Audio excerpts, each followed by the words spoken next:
Okay, so this one's going to be a bit more freeform. We're going to go through a short sequence and we're going to match it up using basic primary grades. We're going to put everything together that we've just covered and we're going to put it into practice. So we're going to start by taking this excerpt from a short film that I graded a while ago, and it's a baked master. So what we're going to do, we're going to use our scene cut detector and bring it into Resolve. So let's just double check this. It should be very simple. That's great. So we're just going to add our cuts to the media pool, make sure they're in the correct bin. Then in the edit panel, I'm going to create a new timeline.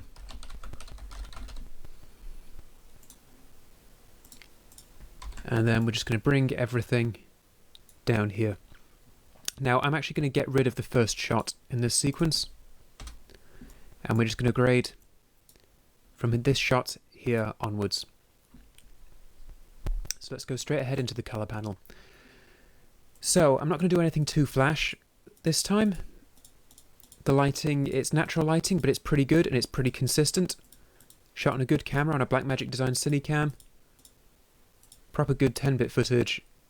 Nice BMD log curve. So let's go ahead and start grading.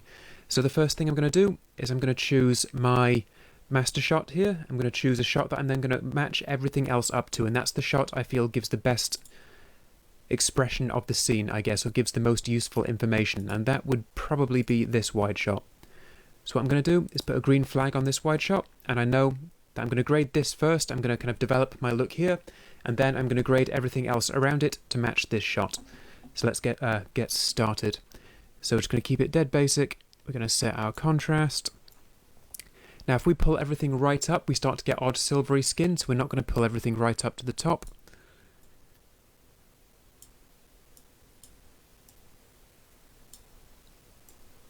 It's a bit dark and a bit dingy as well. He's meeting a character who's dealing in dodgy goods.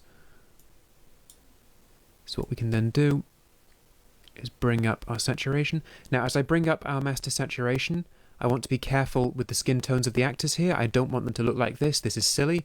Whilst I quite like how super colourful the graffiti is, and this film does have quite a cartoonish look to it, I don't want the skin tones to go crazy, and that can't be fixed without a secondary. So I'm going to leave that for now.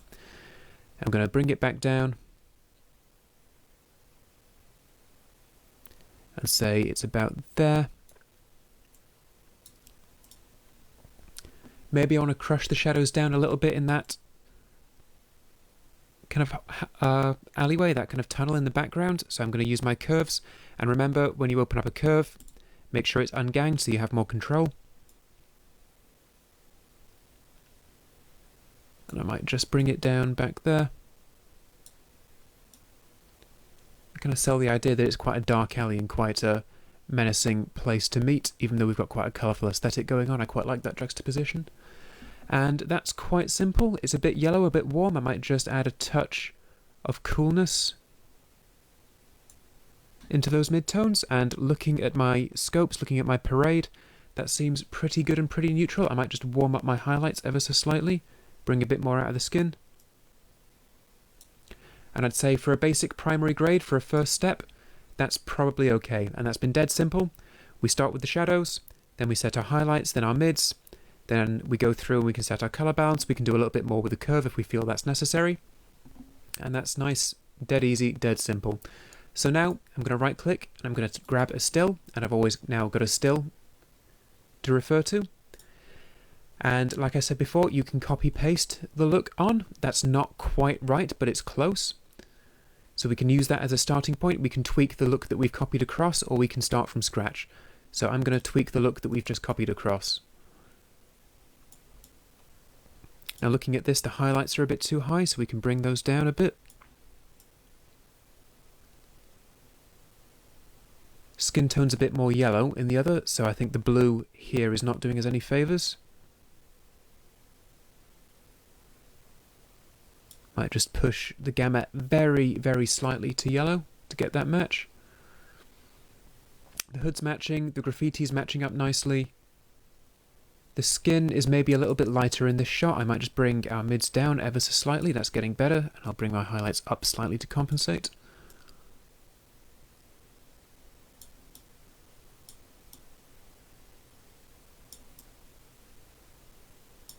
Maybe highlights down ever so slightly now that I look at it. Right, so now what I'll do is I'll play these two back to back and see how they edit together. That edits quite nicely as far as I can see. So I'm quite happy with that. Again, this is dead basic. This is just basic primary stuff. Shadows, highlights, color balance, saturation, tiny little bit of curves. I might even make the curve adjustment a little bit milder here because I don't want to lose the detail in the jacket. Let's just give that a look. There we go. I'm quite happy with how those two things edit together. So I'll take another still. And now for shots of the same angle, I can copy that across. I can just middle click or right click and choose apply grade. And now we have an easy match there. Same for this wide at the end.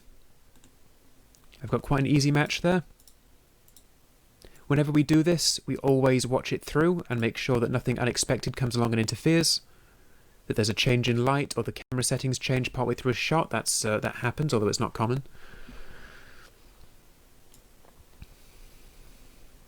I'm quite happy with that now. Now, this looks like a similar angle to me, but I don't think copying and pasting across is going to work. You can see how it's much cooler. So I'm going to either have to warm this up or start from scratch, and I'll try and warm this up to compensate. Okay, as I've introduced red into my midtones there, I've also interfered with my shadows.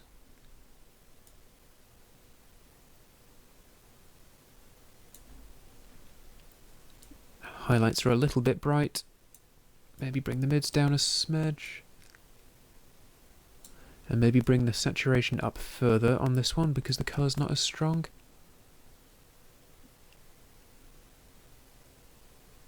That looks pretty good to me now. So we're doing a lot of copying and pasting in this one, and if that's appropriate, that's okay. In other cases, we might do a lot more by hand from the ground up, and that's absolutely okay as well. It's about what's appropriate for the project at hand. It's not about doing things a very specific way at all times or having a very specific approach to grading. It's whatever is appropriate. So we're getting there now with our primary grade, and this is a very basic primary grade. This shot is going to be dead easy. We'll just set our contrast. Bring up the saturation. Maybe just watch out for his skin tone there.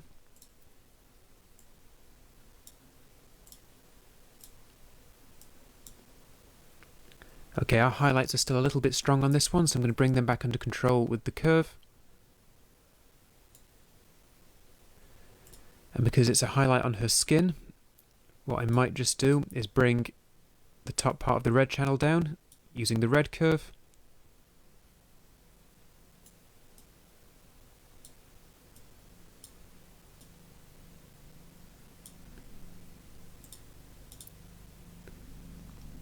Because our red channel was much higher before. Okay, there's a little bit of shine, a specular highlight on the top right of the forehead, but that's not a deal breaker right now, especially when there's this shot in between. If we watch all this through, or if we watch these three shots through in sequence,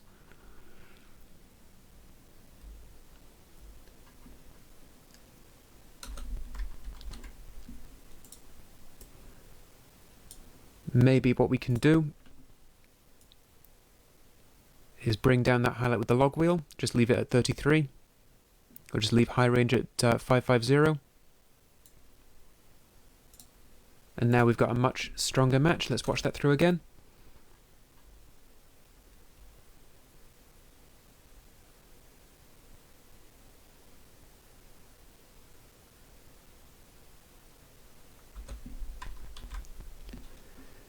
So we've only got a few shots left to grade. This one should be fairly simple. Make sure that you don't leave your color wheels in log. Make sure you've hit this dot here and that you go back into your primaries, because if you start grading in log, it's going to look very odd and it's not going to respond the way you expect.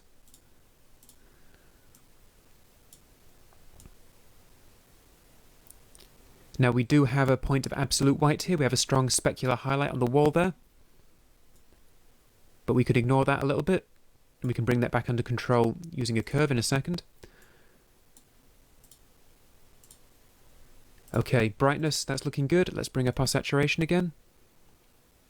Now, again, I don't want him to look like an Oompa Loompa.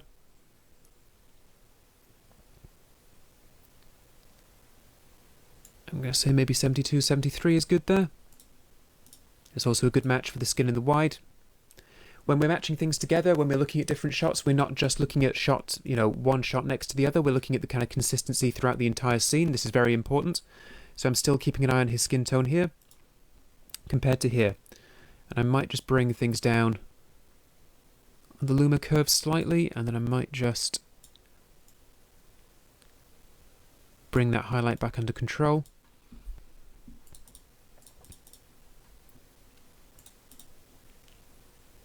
And that's looking pretty good to me. Let's just watch that through.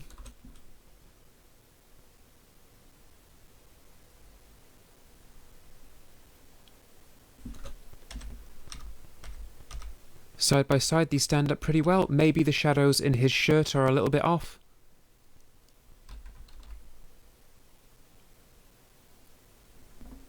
Looking at it, we can just neutralize those a little bit. Maybe bring this down a bit so they're a bit blacker. There we go. Now, we'll take another still. We don't necessarily take a still of every single shot we grade, but in this case I've taken one still to reflect a different angle. So I have A, a handy method for comparison, and B, something I can use to copy the grade across if I need to. So I'm going to go on and finish off the rest of this sequence now. In this case, this is a close-up of a different angle we could try and copy across, and it's worked fairly well. It is a little bit different. We have more of the frame is blown out here, so we need to bring that down. I'm going to use the offset wheel here. And I just need to be careful of making the shadows too dark.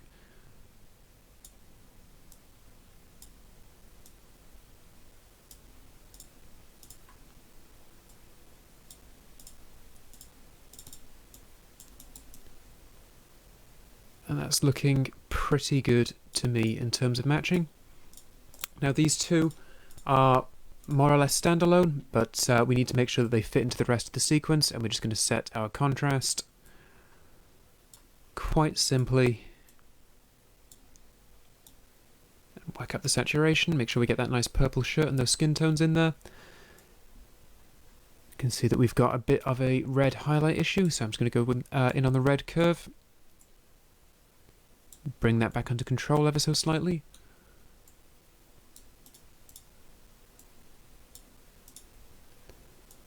And I can try copying across, and that's not right, so we'll do this one from scratch. If you want to reset all your grades, you hold Control or Command and hit the Home key, and that will take your shot right back to its starting point and delete all the nodes on your node tree for that shot, or for any shots selected in the thumbnail list down here. So we'll just do this properly.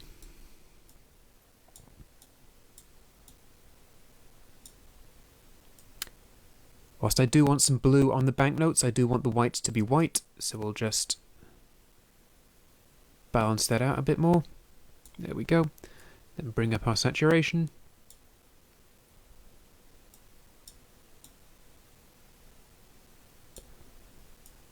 And that's pretty good. So now we're going to watch our entire sequence through.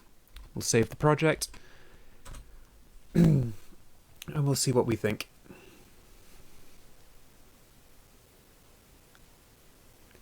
So I can see a number of secondary grades that I would make on this already, but we're not covering those just yet. We'll come back to this with secondaries in mind. Okay, that shot seems a little bit epic when we cut to it.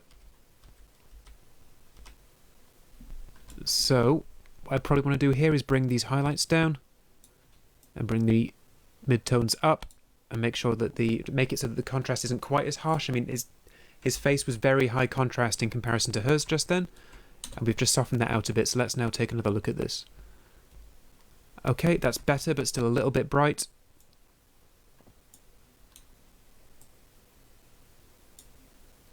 Let's go back, let's take another look.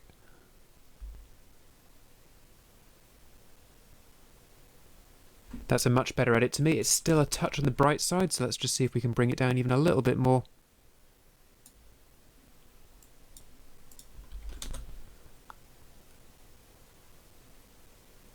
That's a much better edit now.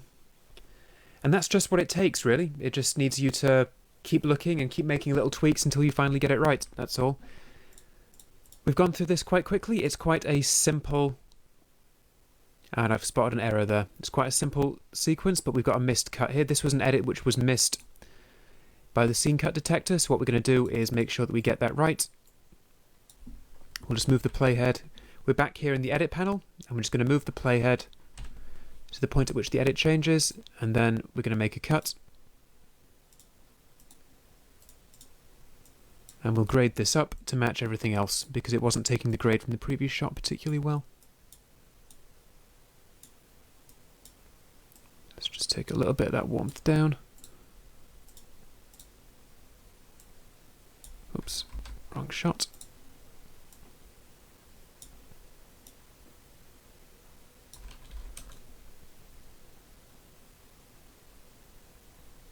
Well, I'm going to say this quite a few times. What we're going to do is watch the whole thing through twice. Whenever we deliver, whenever we think we've finished, we watch it through twice in succession. That way we minimize the number of things that we miss. We need to make sure that we watch it through twice and that we're really paying attention. Watch it again, you'll notice some errors that you didn't spot before. So we're just going to watch this all through 2 times. Okay, those shadows seem a little bit harsh on this. You can see now we've got some really odd stuff going on under his chin and his mouth. So what we're going to do is bring our shadows up. And maybe our mids down, our highlights back up ever so slightly. And this is why we watch through all the time. There we go, that's much better.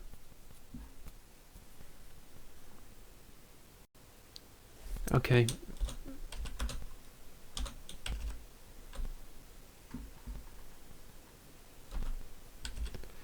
Maybe we'll bring them down ever so slightly.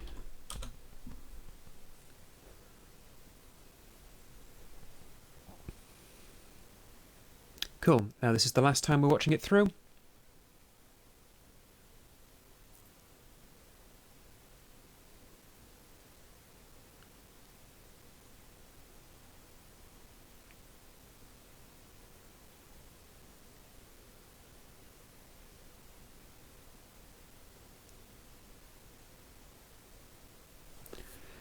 Okay, this shot still sticks out to me as being just a little bit... Yeah, what I want to do is bring it down, but avoid that odd shadow on his neck and his mouth, so I can just bring the mids down a little bit more.